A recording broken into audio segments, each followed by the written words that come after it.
아멘. 할렐루야. 우리 옆에 있는 분들하고 인사 나누겠습니다. 잘 오셨습니다. 우리 이렇게 한 번 더 인사합시다. 은혜 받읍시다. 우리 끝으로 한 번 더 힘차게 인사합니다. 기도하시면 더 잘 됩니다. 할렐루야.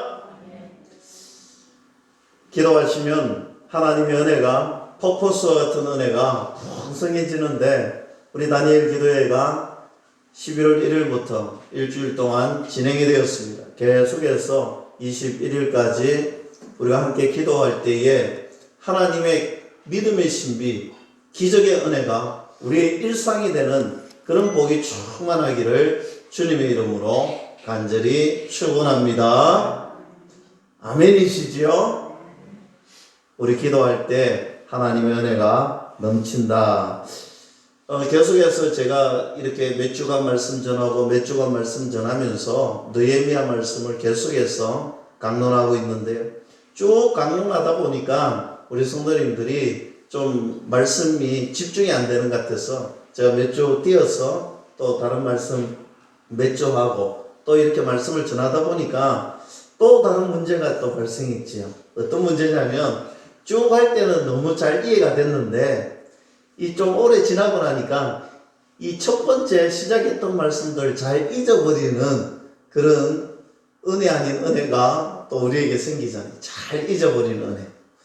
저는 우리 성도님들이 이 잘 잊어버리는데 뭘 잊어버리면 좋은가? 슬픈 일, 아픈 일, 힘들었던 일은 잘 잊어버리시고 복된 일, 은혜로운 일, 하나님 말씀은 죽어도 잊어버리지 않는 그런 은혜가 저와 여러분들에게 주어지기를 주님의 이름으로 간절히 축복합니다. 여러분, 느헤미야서는 이 페르시아의 이 수상궁에 있었던 느헤미야가 그의 동생 하나니의 슬픈 소식, 고국에 대한 소식, 힘들고 어려운 그 소식을 전해 듣고 가슴이 아팠던, 그래서 기도했던 이 느헤미야서는 그렇게 출발을 합니다. 오늘 이 느헤미야는 어찌되었던 수상국의 높은 관리였는데 어느 날 술 맡은 관원장이 되었습니다. 여러분, 술 맡은 관원장은 제가 누누이 설명하지만 왕의 최측근 비서실장, 쉽게 말하면 술에 독이 들었는지 안 들었는지 먼저 검사하는 사람, 늘 왕 옆에서 술 먹는 그런 자리, 음식을 먹는 그런 자리에서 왕과 이 나라를, 정사를 논하는 그런 학식 있는 사람, 뛰어난 사람을 술 맡은 관원장이라고 합니다. 어느 날 이 느헤미야가 이 술 맡은 관원장이 되어서 어느 날 너무 수심이 가득한 모습을 왕 앞에서 보였는 거예요. 오늘 왕이 그 모습을 보고 깜짝 놀라는 거예요. 오늘 왕 주변에 있던 많은 사람들도 그 모습을 보고 깜짝 놀라는 거예요. 왜 놀랐느냐? 오늘 술 맡은 관원장이 얼굴에 수심이 가득할 때는 뭔가 문제가 있다는 거예요. 왕의 암살 기도가 있다든지. 그래서 그때는 큰일 나는 거예요. 그런데 왕이 이 느헤미야를 얼마나 신뢰했던지 이렇게 이야기합니다. 왜 너희 얼굴에 수심이 가득하냐? 그때 느헤미야는 이야기합니다. 예루살렘의 고국의 이야기를 합니다. 그 가슴 아픈 이야기를 하는 거예요. 자기의 동족의 이야기를 합니다. 얼마나 가슴 아팠는지. 그때 왕은 그를 통하여서 이스라엘 백성들이 느헤미야와 함께 예루살렘으로 돌아가서 성벽을 재건할 수 있도록 오늘 느헤미야를 고국으로 보내줍니다. 그런데 성벽을 재건하게 되었습니다. 돌아와서 성벽을 재건하는데 이 재건 과정이 만만치 않는 거예요. 방해 공작이 너무 많습니다. 어떤 사람이 방해했느냐? 사마리아의 총독이었던 산발락과 암몬 사람 도비아와 그리고 아라비아 사람 게셈이 방해를 합니다. 처음에는 위협을 하는 거예요. 위협을 하는데 듣지 않으니까 이제 루머, 거짓말을 퍼뜨리기 시작하는 거예요. 거짓말을 퍼뜨려도 꿈쩍하지 않으니까 이제는 이 느헤미야를 죽이려고, 암살하려고 계획을 세웁니다. 오늘 그때 이 느헤미야는 꿈쩍하지 않습니다.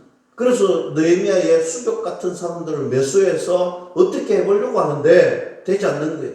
한 손에는 무기를 들고 한 손에는 연장을 들고 이 느헤미야는 52일 동안 그 위험 속에서 성전을 재건을 합니다. 이렇게 성전 재건을 하고 나니까 하나님의 은혜가 얼마나 임했는지. 여러분, 성전 재건할 때 느헤미야는 오직 하나님의 성전 재건하는 그 목표만 바라보고 걸어왔다. 주변의 환경, 주변의 위험, 주변의 어떤 것 바라보지 않는 거예요. 우리가 이 땅 가운데 살아갈 때 저와 여러분들 삶 가운데 분명한 목적이 있고 목표가 있으면 다른 것 눈 돌리지 않아도 된다는 거예요. 우리가 하나님의 자녀로서 하나님의 사람으로서 이 땅을 살아갈 때 우리가 하나님이 주시는 그런 비전과 목표가 분명하면 하나님 말씀에 순종하고 걸어가면 주변에 어떤 일이 루머가 오고 위험이 오고 암살 계획이 오고 내 주변에 있는 사람이 배신을 할지라도 그런 거 보지 않는다는 거예요. 하나님의 은혜의 목적, 하나님의 은혜의 목표, 은혜의 방향성만 바라보고 걸어갈 때 그곳에는 하나님의 놀라운 은혜가 주어진다. 믿을 수 있기를 주님의 이름으로 간절히 축원합니다. 그리고 성벽을 재건한 다음에 이스라엘 백성들이 수문학 광장에 다 모였습니다. 왜 모였느냐? 학사 에스라를 통하여서 하나님의 말씀을 듣기를 원했던 거예요. 여러분, 오늘 성경에 보면 이 수문학 광장에 모였던 사람들이 굉장히 은혜를 받는데 어떤 설교 말씀을 듣고 어떤 놀라운 일들이 일어났는 게 아니에요. 가만히 보면 성경 말씀을 읽었을 뿐이에요. 하나님의 말씀을 읽었을 뿐이에요. 성경을 읽었는데 오늘 수문학 광장에 모였던 사람들이 은혜를 받고 죄를 잡아가고 회개하고 은혜의 눈물이 터져 나오는 거예요. 얼마나 오랜 시간 동안 이 수문학 광장에 부흥의 역사가 일어났느냐? 계속해서 일어나는 거예요. 여러분, 이 수문학 광장에 모였던 사람들이 누구입니까? 성벽을 재건했던 사람들이잖아요. 성벽을 재건했던 사람들이 성벽을 재건한 다음에 하나님의 은혜를 사모했던 거예요. 하나님의 말씀을 사모했던 거예요. 그래서 하나님 말씀 듣기 위해서 수문학 광장에 모였는데 그 모인 심령들에게, 사모하는 심령들에게 하나님 말씀이 주어질 때 하나님의 놀라운 폭포수 같은 은혜가 있었고 그 은혜 이면에는 하나님의 부흥의 역사가 일어났더라. 저는 이 말씀 보면서 그렇구나. 목표를 분명히 세우고 하나님 주시는 비전을 따라 눈을 돌리지 않고 어떠한 신앙 속, 어떠한 역경 속에서도 하나님의 비전만 바라보고 걸어가는 목적이 분명한 사람, 목적이 분명한 가정, 목적이 분명한 교회는 하나님이 은혜를 주시는데 말씀의 은혜를 부어주신다. 주의 말씀의 은혜 부어주실 때 하나님의 부흥의 역사를 경험하는 은혜도 더불어 주신다. 이 복이 우리 교회와 여러분들 가정과 저와 여러분들에게 풍성할 수 있기를 주님의 이름으로 간절히 축원합니다. 그런데 오늘 우리가 이런 은혜의 말씀 받들고 우리의 심령이 참 따뜻하게 걸어가지만 세상 살아보면 우리의 삶 가운데 우리의 정말 따뜻했던 그런 성령의 심령들이, 은혜의 심령들이 우리가 시간이 지나면 세상의 풍파를 만나고 어려움을 만나고 세상에 찌들린 삶을 만날 때 딱딱해지는 것을 볼 수 있어요. 마음이 여유롭지 못해질 때가 참으로 많습니다. 우리의 삶도 마찬가지죠. 우리도 힘들고 어려울 때 우리의 심령이 딱딱해지고 우리의 심령이 점점 막혀져만 가게 되는 것을 보게 됩니다. 주의 일을 한다는 자체가 어떻게 보면 고난의 길이고 역경의 길입니다. 주님이 주시는 헌신자의 길이, 그 십자가의 길이 만만치 않다는 것을 분명하게 우리는 알고 있습니다. 여러분, 고난의 길, 힘든 길 걸어갈 때마다 이 길이 주의 일이구나, 주의 길이구나. 그 고백이 저와 여러분들에게 있어야 될 것입니다. 십자가의 길은 우리가 씨를 뿌릴 때, 눈물의 씨앗을 뿌릴 때 기쁨의 단을 거둘 수 있는 은혜가 주어진다라고 했습니다. 여러분, 우리가 눈물을 뿌리고 또 눈물을 뿌리고 그 눈물의 씨앗을 뿌릴 때마다 우리에게 주는 것이 있습니다. 어떤 것이냐? 이 눈물들 뿌려질 때마다, 이 어려운 눈물들 뿌려질 때마다 우리 심령 속에 하나님이 은혜를 주셔서 딱딱했던 심령들이 성령으로 말미암아 따뜻한 심령으로, 따뜻한 그 심령으로 바뀌게 되는 은혜가 있더라는 것입니다. 사랑하는 성도 여러분, 우리 안에 말씀 들어가고 우리 안에 말씀으로 아멘하고 우리 안에 성령의 은혜가 주어질 때 우리의 심령은 계속해서 평안해지고 계속해서 좋아지더라는 것입니다. 저는 우리 교회의 모든 분들이 하나님의 은혜를 경험하고 하나님의 따뜻함을 경험하는데, 이 경험의 길 전에는 분명히 십자가의 고난이 있고 역경이 있다는 것, 그 분명하게 깨달으시고, 우리가 주의 일할 때마다 그런 말들 하잖아요. 우리가 주의 일을 열심히 감당하고 열심히 감당하고, 우리 마음속에 내가 그 일 감당했는데 나는 교회 일을, 주의 일을 내가 한다고 생각했는데, 내가 해주는 거라고 생각했는데, 여러분 돌이켜보세요. 내가 해준 것, 내가 한 것이 아니라 그것은 하나님께서 하신 일이고 하나님께서 그 일로 통하여서 우리에게 은혜 주시기를 원하고 복 주시기를 원하기 때문이라는 사실을 분명하게 깨달으십시오. 내가 해준 것이 아니고 하나님이 나를 살리고 계셨다는 말입니다. 하나님이 나를 살리고 하나님이 나를 또 살리기 위해서 우리를 은혜의 길로 불러주셨다. 그 사실을 분명하게 믿고 사명 감당하는 저와 여러분들 되기를 주님의 이름으로 간절히 축원합니다.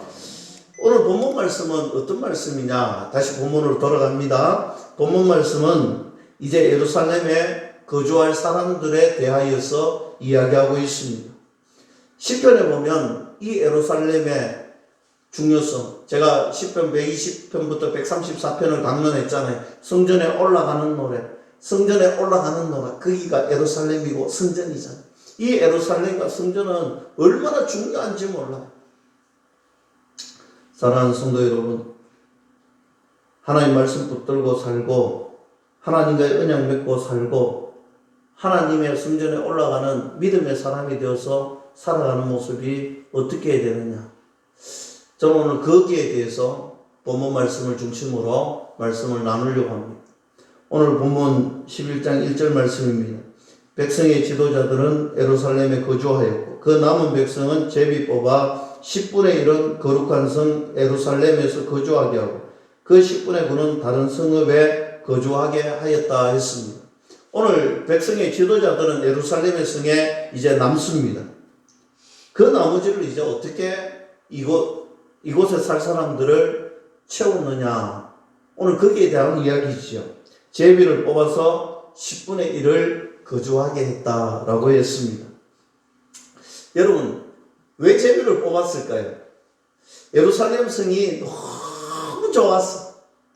그곳에 너무 좋았어. 오늘 신도시 아파트 청약할 때 보면 줄을 서는데 얼마나 섰는지 몰라요. 저도 우리 교회 부지를 위해서 탁 넣었는데 2만 대 1인가? 아이고, 엄청났어요. 결국 안 되었지만, 여러분, 그렇게 좋은 곳이라서 이렇게 줄을 섰을까요? 그랬으면 얼마나 좋았겠습니까? 그랬으면 얼마나 좋았을 텐데, 이 제비뽑기에서 선택된 사람들은 좋아서 선택된 사람들이 아니에요. 안 살고 싶었어. 예루살렘에 있기 싫었어. 그래서 모두 다가 그곳에 살기 싫으니까 제비를 뽑아서 살 사람 10분의 1을 선정했던 것입니다. 이 예루살렘은 지리적으로 이 산악지대에 있는 거예요. 이 지리적으로 굉장히 좋지 않습니다. 돌덩어리들이 있고 이곳에는 사람들이 살지 않습니다. 왕래가 없는 곳. 그러니까 살기에 굉장히 어려운 동네. 농사 짓기에 참으로 힘든 지역이 이 예루살렘입니다. 그래서 상업의 중심지도 아니고 돈이 흐르지도 않고 농사 지을 수도 없고, 여러분 이스라엘은 이스라엘 평야로부터 얼마나 좋은 곳이 많습니까? 해안 평야에도 농사 짓기에 너무 좋습니다. 우리 물방 고기 많이 나는 갈릴리 얼마나 살기 좋습니까? 얼마나 살기 좋은 곳이 많은데 우리는 이렇게 살기 좋은 곳에서 살고 싶지 그 예루살렘에 가서 살기 싫다는 거예요. 그래서 아무도 안 가려는 거예요. 오죽했으면 제비를 뽑아서 그 현장에 사람들을 살게 했을 거예요. 그런데 지난주에 말씀했지요. 우리가 말씀을 나눴잖아요. 오늘 이곳에 어떤 사람들이 모여 있습니까? 하나님 말씀에 아멘하고 하나님의 언약대로 살기로 다짐하고 하나님 언약대로 살기로 인을 찍고 임봉했던 사람들, 아멘하고 결심하고 하나님의 사람으로 살겠다고 결심했던 사람들이 오늘 예루살렘에 아무도 살기 싫다는 거예요.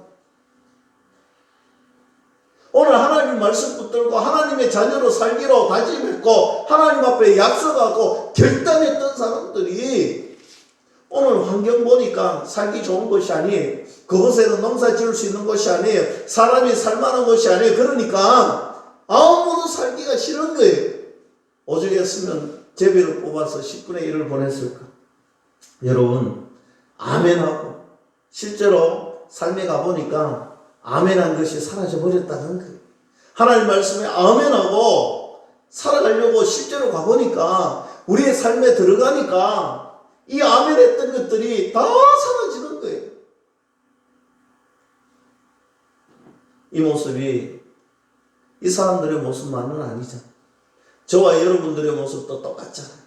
하나님 말씀 붙들고 아멘하고 하나님 말씀 붙들고 결단하고 하나님 말씀 결심하여서 오늘 이 교회 문을 놨을 때 우리는 결단과 결심하지만 우리가 맞닥뜨리는 현실에 가보면 우리의 현실은 너무 힘든 거예요. 말씀대로 살기가 어려운 거예요. 하나님 결심한 대로 살아가기가 어려운 거예요. 그래서 그 결심은 온데간데 없고 하나님께 아멘했던 그 마음은 온데간데 없고 오늘 마치 오늘 10분의 1을 제비 뽑아야만이 그곳에 살 사람들을 정할 수 있었던 것처럼 우리의 삶이 어떻게 보면 이와 같이 똑같은 삶의 모습으로 살아가고 있지는 않습니까? 말씀 붙들고 정말 하나님 말씀 붙들고 하나님의 말씀 붙들고 살아가는 저와 여러분들이 될 수 있기를 주님의 이름으로 간절히 축원합니다. 아브라함 보세요. 아브라함은 하나님께로부터 부름을 받잖아요. 본토 아비의 친척의 집을 떠나서 하나님이 지시한 땅, 말씀의 땅, 은혜의 땅으로 가기로 결단하고 아멘하고 가잖아요. 근데 성경은 그 가는 여정을 참 재미있게 묘사해 놓았습니다. 오랜 시간이 성경 말씀에 보면 삭둑 잘라서 날아가 버려요. 오랜 연도의 시간이 기록되지 않습니다. 저는 그렇게 생각되어집니다. 아브라함이 하나님 말씀에 아멘하고 길을 나서고 본토 아비의 집을 떠났는데 물론 날마다 기도했겠지만 그의 본심은 하나님이 가라는 곳, 그것이 알지 못하지만 내 눈에 좋은 곳으로 가기 시작했던 거예요. 살기 좋은 도시로 가기 시작했던 거예요. 아브라함이 살기 좋은 도시, 보기 좋은 도시로 걸어갔을 때 성경은 많은 내용을 다루지 않습니다. 아브라함은 출발하고 오랜 세월 동안 시름시름 앓다가 우여곡절 끝에 가나안 땅으로 들어갑니다. 여러분 우리가 하나님 말씀 순종하여서 지시한 땅으로 가면 어떤 것이 있어야 됩니까? 하나님의 예비된 은혜가 축복이 이 정말 셋도로 팍팍 눌러서 있어야 되잖아요. 우리는 그렇게 생각하잖아요. 우리가 신앙생활 할 때 우리가 하나님 말씀에 아멘하고 하나님 뜻대로 살았습니다. 그 이면에는 이제 하나님의 약속의 땅에 들어가면 그것은 복이 철철철철 넘칠 거야. 우리는 그렇게 생각하잖아요. 근데 가나안 땅에 아브라함이 들어갔을 때 무엇을 만났느냐? 기근을 만납니다. 흉년을 만납니다. 하나님의 철철 넘치는 복이 아니라 기근을 만나고 흉년을 만나니까 아브라함이 어떻게 합니까? 얼른 애국 땅으로 떠나잖아요. 오늘 하나님의 약속의 땅에 들어갔다가 기근 흉년 만나니까 환경이 바뀌니까 금방 온데 갈 데 없이 애국 땅으로 떠나갑니다. 현실 따라서 살아가는 그런 사람이 되잖아요. 그런데 아시다시피 애국에 가서 그는 참으로 죽음의 위험을 느끼고 아내도 빼앗겨버리고 참 힘들게 살다가 다시 가나안 땅으로 돌아옵니다. 우리가 현실 따라서 살아간들 그것이 복된 삶이고 그것이 은혜의 삶이고 그것이 행복한 삶인 줄 착각하고 가는데 그렇지 않더라는 것입니다. 오늘 그의 아들 이삭에도 똑같은 기근이 있었지. 똑같은 기근을 이삭이 만나게 됩니다. 흉년이 들었습니다. 똑같이 아버지처럼 애굽 땅으로 가려고 했습니다. 그때 하나님께서 이삭을 막으셨죠. 이삭아 가지 마라. 이삭아 가지 마라. 그때 이삭은 하나님 말씀에 순종했습니다. 지금 내가 살고 있는 이 삶의 현장은 여전히 팍팍하고 여전히 힘들고 여전히 어렵습니다. 흉년입니다. 기근입니다. 그렇게 힘들고 어려운 것이지만 하나님이 가지 말라고 해서 그 말씀을 순종하고 그 자리에 있었더니 성경은 이렇게 말씀합니다. 그의 소출이 100배를 얻었고 그는 창대하고 왕성해서 마침내 거부가 되었더라. 할렐루야. 여러분 하나님 말씀 듣고 순종했더니 여전히 환경은 바뀌지 않았고 여전히 흉년이 가득했지만 하나님이 은혜를 주시니까 말씀을 순종했더니 그에게 왕성한 복이 충만하게 임하여 거부가 되었더라. 여러분 현실을 붙들고 살면 안 됩니다. 현실을 바라보고 살면 안 됩니다. 우리 믿음의 사람은 하나님의 말씀 붙들고 하나님의 은혜 붙들고 살아야 됩니다. 우리가 현실에 눈 돌리면 안 된다는 것. 하나님 말씀 붙들고 하나님의 은혜 붙들고 살아갈 때 하나님은 그 말씀에 순종한 사람, 그 은혜에 정말 녹아드는 사람에게 하나님 준비된 예비된 복이 충만하게 내려진다는 사실. 믿음으로 말씀 붙들고 하나님 말씀으로 살아가는 우리 세월이 교회가 될 수 있기를 주님의 이름으로 간절히 축원합니다. 오늘 2절 말씀 보겠습니다. 예루살렘에 거주하기로 자원하는 모든 자를 위하여 백성들이 복을 빌었더라. 여러분 반면에 예루살렘에 자원하여 살려고 했던 사람들도 있었다는 거죠. 말씀 붙들고 살겠다는 거예요. 지금 살기는 힘들고 어렵지만 나는 결심한 대로 결단한 대로 말씀 붙들고 살겠습니다 라는 사람이 있습니다. 하나님은 이런 사람에게 복을 주시는 거예요. 하나님은 이런 분에게 은혜를 주신다는 것입니다.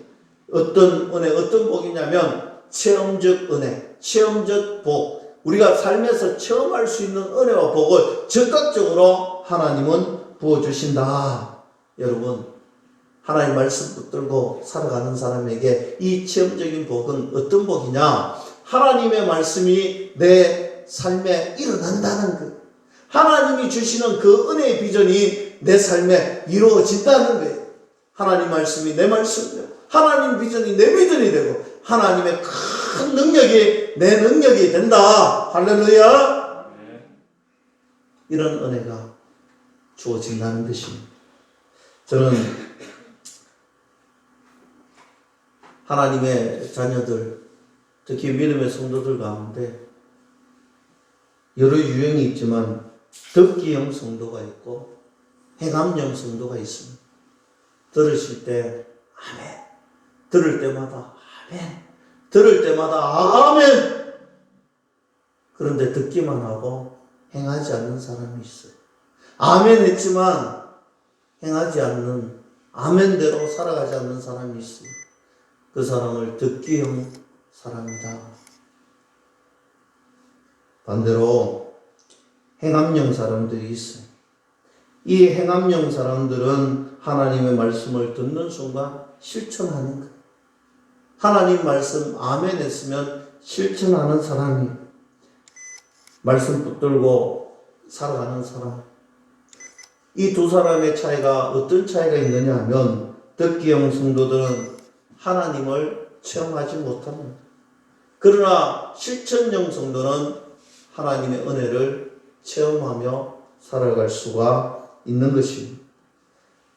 우리 믿음의 성도님 한 사람 한 사람들은 듣기형 성도가 아니라 하나님의 행함형 성도들이 되었어. 하나님의 체험을 마음껏 누리며 체험하며 그 체험을 간증하며 살아가는 귀한 복된 삶이 되기를 주님의 이름으로 간절히 축원합니다. 제가 신혼여행을 푸켓이라는 곳을 다녀왔습니다. 벌써 오래됐죠. 첫 해외여행이었습니다. 푸켓에 갔는데 제가 깜짝 놀란 것이 있어요. 지금은 좀 많이 바뀌었지만 그때는 이 푸켓이라는 도시가 얼마나 아름다운지 몰라요. 그런데 가보니까 지금은 많이 발전되었다 하지만 그때는 이 나무배를 타고 지나가고 또 어떤 곳에 가려면 사람이 직접 이렇게 저어서 들어가지 않으면 안 되는 그런 동네에 갔습니다. 가니까 판자촌이 있고 가니까 참 제가 어릴 적에도 경험해보지 못했던 그런 곳에 사는 사람들이 있더라고요. 그런데 그곳에 가보니까 공부해야 될 아이인데도 불구하고 공부하지 않고 삶의 현장에서 일을 하러 나온 아이들이 얼마나 많은지. 이 아이들이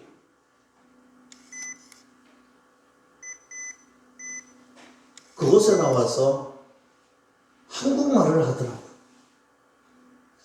한국말을 하는데 우리 같이 갔는 일행이 좀 머뭇머뭇거리니까 중국말을 하는 거예요. 또 좀 머뭇머뭇거리니까 일본말을 하는 거예요. 야, 어떻게 그렇게 한국말을 잘하고 어떻게 그렇게 일어를 잘하고 어떻게 그렇게 중국어를 잘할까 물어봤어요. 그러니까 먹고 살러 놓으려면 말을 빨리 배워야 자기들이 더 많은 일을 할 수 있대. 그 어디서 배웠느냐? 살다 보니까 배워지더라는 거예요. 제가 드리고 싶은 말이 무엇이냐면 그런 거예요. 저희 아이도 영어 공부를 어릴 적부터 시켰지요. 많이 영어 공부를 시키고 또 시키고 하는데 저희 동기들 중에 영어를 자유롭게 대할 수 있는 사람이 몇 사람 되지 않아요. 다들 석사, 박사 학위를 갖고 있는데도 불구하고 이 공부를 듣기로만 배우고 또 연구 용어로만 하다 보니까 언어가 잘 안 되는 거예요. 그런데 오늘 그 작은 아이들은 한국말도 영어도 일본어도 중국어도 얼마나 잘하는지 몰라요. 배운 것이 없고 누구에게 가르침을 받은 적도 없는데도 그의 삶의 현장에서 그렇게 되더라는 거죠. 생존 영어, 생존 한국어를 배웠던 것이죠. 듣기만 했던 그런 삶이 아니라 생존형, 실천형, 행함형의 영어와 일어 공부, 한국어를 했던 것입니다. 사랑하는 성도 여러분, 이것이 우리 신앙에도 저는 똑같이 적용이 될 거예요. 듣기만 한 신앙인들은 체험이 없는 거예요. 그러나 실천했던 신앙인들은 그의 삶에 체험이 있고 은혜의 흔적이 드러나고 고스란히 묻어나더라는 것입니다. 시편 18편의 말씀을 오늘 저는 첫 말씀의 기원 말씀으로 전하였습니다. 여호와는 나의 힘이시고 나의 힘이 되신 여호와여, 나의 반석이시고 나의 요새시요 나의 방패시요 나의 구원의 뿌리 되시는 하나님. 여러분, 다윗의 시편 18편은요 나의 하나님, 나의 산성, 나의 구원, 모든 고백이 1인칭으로 되는 거예요. 여러분, 우리가 신앙생활할 때 우리는 우리의 하나님, 우리의 주님, 아니면 그냥 3인칭 하나님으로 이야기할 때가 많습니다. 왜냐하면 체험이 없기 때문에. 나의 하나님, 나의 구원의 하나님, 나의 능력의 하나님, 나의 산성, 나의 방패가 되셨던 그 하나님의 체험이 없어서 그런 거예요. 여러분, 다윗과 골리앗의 전투 아시죠? 다윗은 어린 소년 목동의 시절에 그 은혜의 체험을 했습니다. 여러분, 너무 화가 나는 장면은요, 오늘 사울 왕이 자기의 갑옷을 오늘 다윗에게 입혀주면서 전쟁에 나가라는 거예요. 여러분, 그 전쟁에 실은 누가 나가야 되는 거예요? 사울 왕이 나가야 되고 오늘 이스라엘의 군인들이 나가야 되는 자리인데, 하나님의 은혜의 자리에, 하나님의 능력의 자리에 그들이 하나님의 이름으로 나가야 되는데 아무도 골리앗 앞에 나가지 않는 거예요. 심지어 이 어린아이에게 갑옷을 주면 떠밀려 나가라는 거예요. 얼마나 화가 나는지 몰라요. 이 다윗은 그 갑옷을 벗어 들고 오늘 물맷돌을 챙겨 들고 나가잖아요. 저 공 같은 짐승, 저 거인 골리앗을 향하여서 하나님의 영광을 위하여서 그가 나가잖아요. 그가 어릴 적에 목동 생활할 때에 큰 야수 짐승들로부터 하나님이 지켜주셨는데 저 공 같은 골리앗 앞에서 하나님이 분명히 지켜주신다, 그 믿음 가지고 나가서 그는 승리하잖아요. 그래서 그는 나의 하나님, 나의 힘이신 하나님, 나의 능력의 하나님, 나의 구원의 하나님, 나의 산성이신 하나님이라고 그는 고백하고 있습니다. 너는 창과 칼로 내게 오지만 나는 만군의 여호와의 이름으로 내게 나가노니 전쟁은 하나님께 속한 것이니. 사랑하는 성도 여러분, 이 믿음, 이 고백이 저와 여러분들 고백이 될 수 있기를 주님의 이름으로 간절히 축원합니다. 오늘 2절 하반절 말씀에 백성들이 복을 빌었느니라 했습니다. 여러분, 똑같은 이야기죠. 남아있는 사람들에게 복을 빌어준다는 것은 참으로 웃긴 일이잖아요. 자기들은 좋은 환경, 좋은 곳 가니까 이 어려운 곳에 있는 너희들에게 복을 빌어주겠다는 이야기. 얼마나 웃긴 이야기입니까? 세상 사람들이 이처럼 사람들을 바라보고 환경을 바라보고 그것이 전부인 양 그렇게 멍청하게 살아갈 때가 있습니다. 비신앙적으로 살아갈 때가 있습니다. 그들이 하나님의 사람이지만 비신앙, 믿음의 삶이 아니라 세상에 찌들린 삶으로 살아갈 때가 얼마나 많습니까? 오히려 누가 누구를 복을 빌어줘야 됩니다. 여러분, 처음 제가 이야기했지만 이 예루살렘에는 엄청난 비밀이 있습니다. 여기에는 하나님의 성전이 있고 하나님의 성수가 있고 그 하나님의 성전은 하나님이 임재하시는 장소이고 하나님이 계시는 장소예요. 물론 하나님이 안 계시는 곳은 없어요. 하나님 모든 곳에 계시고 안 계시는 곳이 없습니다. 제가 그 이야기를 하려는 것이 아니에요. 오늘 이 예루살렘 성전은 하나님의 임재가 약속되어 있는 곳이라는 것입니다. 하나님께서 임재하시고 하나님께서 역사하시는 하나님의 은혜의 보좌가 흐르는 곳이라는 것입니다. 사랑하는 성도 여러분, 하나님의 은혜의 장소, 임재의 장소, 오늘 그것이 바로 복된 곳인데, 하나님을 가까이 함이 복인데 세상 사람들은 환경 보고 세상의 여건 보고 그것이 복된 곳인지 착각하며 살아갑니다. 그것이 악한 사탄 마귀가 주는 마음입니다.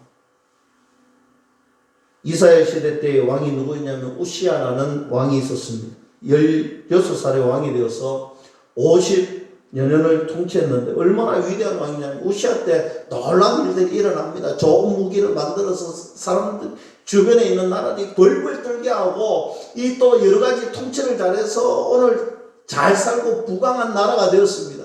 그런 우시아 때에 그렇게 강력할 때에 이 우시아 왕이 갑자기 죽잖아요. 그때 이사야 선지자가 하나님의 성전에서 기도하는 장면이 나옵니다. 우시아가 희망이라고 고백했던 사람들, 왜 하나님 이렇게 희망의 왕을 일찍 데려가시는가? 하나님 조금만 더 살게 하시고 우리를 통치하게 하면 우리 나라가 주변에 우뚝 서는 제1왕국이 될 텐데 좀 더 오래 살게 해주시지. 세상 사람들은 그렇게 사람들은 그렇게 이야기하는데 오늘 이사야도 동일한 마음을 품었던 거예요. 왜 우리 희망을 데려가냐고 했을 때 하나님께서 이사야서 6장에 성전에서의 놀라운 은혜의 경험을 그에게 주시는 거예요. 하로다 나여 망하게 되었나이다. 이제서야 잘못했다는 것을 깨달은 거예요. 성전에 가서 하나님께서 임재하셔서 하나님께서 깨닫게 해주시니까 내 입술이 잘못됐다는 것을 알았다는 거예요. 하나님을 원망한 것 잘못이었습니다. 왜? 우시아가 지금까지 우리나라를 지켜주고 우시아 때문에 이렇게 부강한 나라가 아니라 하나님께서 지켜주시고 여호와 하나님께서 도우시고 여호와 하나님께서 역사하시니까 우리 왕이 부강하고 우리 왕이 잘 다스릴 수 있도록 하나님이 은혜를 주셨다는 그때서 깨달았는 거예요. 여러분, 이사야의 유명한 고백이 바로 이때 나오잖아요. 이 어려운 시기에 누가 나를 대신하여서 가겠느냐고 물었을 때 이사야가 고백하죠. 주여, 내가 여기 있어 나를 보내어 주소서. 하나님 한 분만 있으면 나는 된다는 거예요. 하나님 한 분만 있으면 나는 갈 수 있다는 거예요. 지금까지 내가 잘못 알았다는 거예요. 하나님이 동행하시고 함께 하실 때, 하나님이 풀어주실 때 그곳에 놀라운 은혜의 역사가 일어난다. 이 고백이 이사야의 고백이 저와 여러분들의 고백이 되어야 되지 않겠습니까? 하나님 한 분만으로 만족하고 하나님 말씀하시면 하나님 부르시면 주여 내가 여기 있사오니 나를 보내달라는 이 고백이 있기를 주님의 이름으로 간절히 축원합니다. 시편 74편은 아삽의 시입니다. 아삽은 되어놓고 하나님 앞에 불평 불만하잖아요. 원망하잖아요. 하나님 앞에서 대들면서 시편은 시작되어집니다. 저 시험 들었다는 거, 시험 들었다는 거, 그렇게 시편은 시작합니다. 이유는 한 가지입니다. 왜 하나님을 모르는 사람들이 권력을 잡고 하나님 모르는 사람들이 승승장구하고 하나님 반영하는 저들이 잘 풀리고 잘 사느냐는 거예요. 하나님 이것 아니잖아요. 우리는 하나님의 자녀들은 이렇게 사는데 하나님을 반영하는 저들은 저렇게 잘 살도록 하나님 살아계시면 진짜 그럴 수 있느냐는 거예요. 아침마다 괴로워서 미치겠다는 거예요. 그때 이 아삽이 하나님의 성소에 들어갑니다. 하나님의 성소에 들어갔을 때 그들의 종말을 깨달았도다 했습니다. 하나님의 임재를 깨달았더니 보는 시각이 달라지는 거예요. 하나님의 임재를 깨달았더니만 그의 마음이 달라지는 거예요. 그가 얼마나 무지했는지 깨달아지는 거예요. 하나님 나와 함께 하셨는데 내가 무지했군요. 하나님이 나와 함께 하셨는데 내가 너무 무지했습니다. 고백합니다. 그리고 하나님께서 내 오른손을 붙들어 주셨습니다. 하나님이 나를 사랑하여 주셨습니다. 하나님 외에는 사모할 리가 없다는 것을 그는 고백합니다. 그리고 결론적으로 이렇게 고백합니다. 주를 멀리하는 자는 망한다. 그리고 유명한 말 28절 말씀, 하나님께 가까이함이 내게 복이라. 그가 그렇게 고백하잖아요. 여러분, 하나님의 임재를 경험하면 어떤 복이 있느냐? 우리의 삶에 대한 해석들이 달라지는 거예요. 우리의 바라보는 환경들이 달라지는 거예요. 우리의 삶의 포인트가, 액센트가, 우리의 초점이 달라지는 거예요. 전에는 삶의 초점이 환경이었다면 우리의 삶의 초점은 하나님께로 옮겨가게 되어 있는 거예요. 우리의 삶에 능력이 나타나고 우리의 삶에 새 힘을 얻게 되는 은혜가 그때 주어지는 것입니다. 저는 우리 교회 모든 성도님들이 하나님을 가까이함이 내게 복이라. 주님만 가까이 할 수 있기를 주님의 이름으로 간절히 축원합니다. 말씀을 맺습니다. 오늘 이어서 우리 찬송가 532장 찬양을 부를 텐데 주께로 한 걸음씩 왜 가지 않느냐. 이 찬송 특별히 3절 가사를 찬양하면 우리 마음에 참 와닿는데 주께로 한 걸음씩 주 은혜 받아라. 기회를 잃지 말고 너의 마음 정하라. 기회 잃지 말아라. 기회 놓치지 말아라. 너 마음 정하고 하나님께 가까이 가고 놓치지 말아라. 한 걸음씩 주께로 놓아라. 주님께 하려면 너 복을 받으리라. 값없이 주는 은혜 너 거절하지 말아라. 여러분, 주님을 가까이 하십시오. 하나님과 나 사이의 거리가 멀어졌다면 오늘 이 아침에 결단하십시오. 주님과 나 사이가 가까워질 수 있기를. 하나님께 최대한 힘써서 주님 앞에 나아가기를 소망하십시오. 하나님 가까이 가면 복입니다. 하나님 멀리할 때 우리 인생은 망하는 인생이 되는 겁니다. 하나님을 가까이 하는 자들은 기회를 잃지 않습니다. 주님께 하려면 너 복을 받으라. 값없이 주는 은혜 너 거저 받으리라. 너 거절하지 말고 주님의 복된 인생 살아가는 저와 여러분들 될 수 있기를 주님의 이름으로 간절히 축원합니다. 기도하겠습니다. 하나님 아버지 감사합니다. 주께로 가까이 감이 내게 복임을 깨닫고 주님께 가까이 나아가고 주님께 가까이 나아가는 일에 내 온 정성과 힘을 주님 앞에 드리기를 소망하오니 주님 허락하여 주시옵소서. 예수님의 이름으로 감사하며 기도드리옵나이다. 아멘.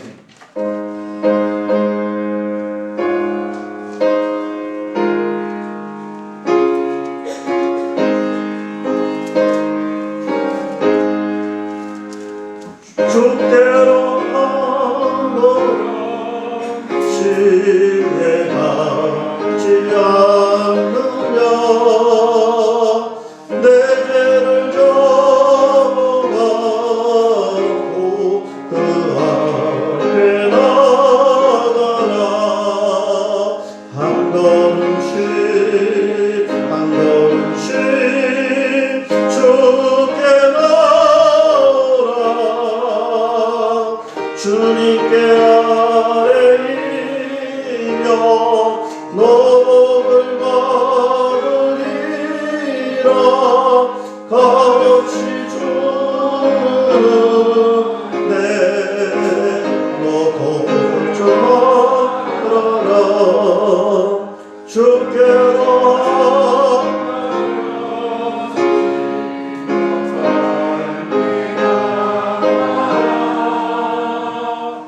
주께서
주께